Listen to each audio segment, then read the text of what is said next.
Hello guys, welcome to unique cooking videos. ఎవరైనా కొత్త వారు ఈ వీడియో చూస్తున్నట్లయితే సబ్స్క్రైబ్ చేసుకోండి. ఈరోజు మనం బగారా రైస్ నార్మల్ రైస్తో ఎలా చేయాలో ఇప్పుడు ఈ వీడియోలో చూద్దాం. అందుకు గ్యాస్ మీద కళాయి పెట్టుకోండి. 2 టేబుల్ స్పూన్ వరకు నెయ్యి వేసుకోండి. నెయ్యి వేడెక్కిన తర్వాత ఆయిల్ కూడా తీసుకోండి. ఆయిల్ కూడా ఒక 1 టేబుల్ స్పూన్ వరకు వేసుకోండి. ఇలా నెయ్యి ఆయిల్ వేడెక్కిన తర్వాత మనం ముందుగా రెడీ చేసి పెట్టుకోవాలి. దాల్చిన చెక్క, జీరా, అలాగే లవంగాలు ఇందులో వేసుకోవాలి. ఒకటి జాజికాయ కూడా వేసుకోండి. ఈ ఐటమ్స్ అన్నీ ఇందులో వేసుకున్న తర్వాత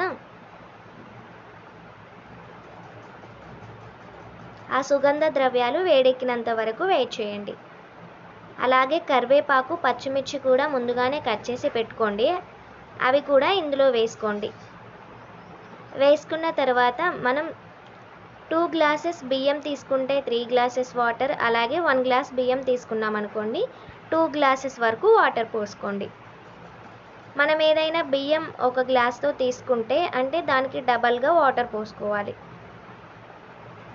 ఫర్ ఎగ్జాంపుల్ 1 గ్లాస్ బియ్యం తీసుకుంటే 2 గ్లాసెస్ వరకు వాటర్ పోసుకోవాలి. ఇలా వాటర్ పోసుకోండి.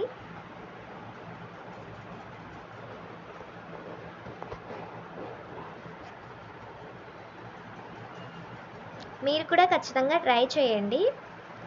ఇలా బాస్మతి రైస్తో కాకుండా నార్మల్ రైస్తో చాలా బాగుంటుంది. ఒకసారి ట్రై చేయండి.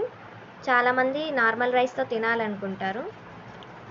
ఇలా అయిపోయిన తర్వాత కసూరి మెంతి పువ్వు ఉంటుందండి, అది కూడా వేసుకోండి. అది వేసుకున్న తర్వాత బగారా ఆకులు కూడా వేసుకోండి. ఇవన్నీ వేసుకున్న తర్వాత కొద్దిసేపు అలా 2 మినిట్స్ వరకు అలా వదిలేయండి. తర్వాత మనం ధనియాల మసాలా ప్యాకెట్ అయితే 1 ప్యాకెట్ వేసుకోండి. లేకుంటే మీరు ధనియాలు అప్పుడే పట్టుకొని వేసుకున్నా పర్లేదు. అలా ఒక 3 టేబుల్ స్పూన్ వరకు ధనియాల మసాలా వేసుకోండి. మేమైతే ప్యాకెట్ యూజ్ చేసామండి. 1 ప్యాకెట్ వరకు వేసుకోండి. కలర్ మంచిగా వస్తుంది ధనియాల మసాలా వేసుకోవడం వల్ల. సో ఇలా వేసుకోండి. టేస్ట్ మాత్రం చాలా బాగుంటుందండి. మీరు కూడా ఖచ్చితంగా ట్రై చేయండి.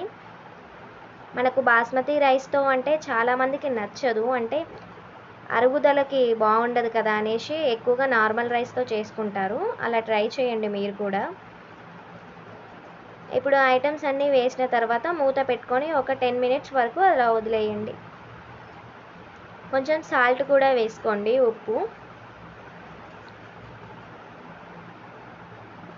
తర్వాత మూత తీసుకొని చూసారా ఎలా మరుగుతున్నాయో వాటర్. ఇలా మరిగేంత వరకు మూత పెట్టుకొని వదిలేసిన తర్వాత మనం కడిగి పెట్టుకున్న నార్మల్ రైస్ బియ్యమైనా లేదా బాస్మతి రైస్ బియ్యమైనా కూడా మీరు ఏది కడిగి పెట్టుకుంటే అవి ఒక 10 మినిట్స్ కానీ ఒక 20 మినిట్స్ వరకు వేడి అది అంటే నానబెట్టుకోండి. ఇలా నానబెట్టుకోవడం వల్ల మంచిగా ఉడుకుతుంది రైస్.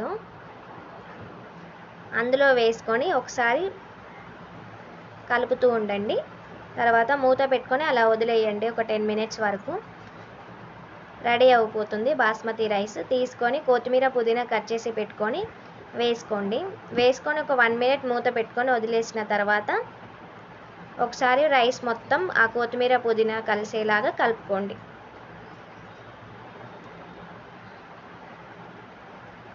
వీడియోలో చూపించే విధంగా కలుపుకోండి.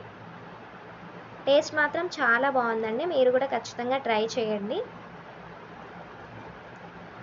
మూత పెట్టుకొని వదిలేయండి ఒక 5 మినిట్స్. బగారా రైస్ రెడీ అయిపోతుంది. టేస్ట్ మాత్రం చాలా బాగుంది. ఇంట్లో చేసుకుంది ఒకసారి ట్రై చేయండి.